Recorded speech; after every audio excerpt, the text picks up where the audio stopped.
Hi friends, welcome to my channel Anita garden. ఈరోజు చిన్న harvest చేశానండి. ఇదో గోర్చిక్కుడు, తర్వాత రెండు వంకాయలు, లోపల ఒక బీరకాయ, చిక్కుడు, చుక్కకూర,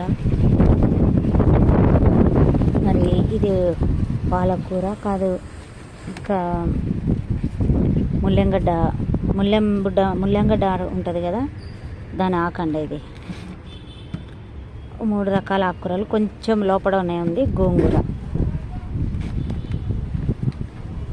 అన్నీ అవి కొద్దిగా అంటే చట్నీకైనా బాగుంటుంది కదా అని చెప్పి కొద్దిగా పప్పుకైనా పెట్టవచ్చు అని తీసుకున్నాను. మొత్తం హార్వెస్ట్ అయిపోయింది.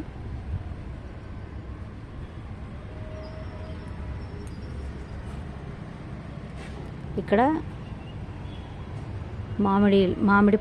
మామిడి కాయలు, చిట్టి మామిడికాయలు.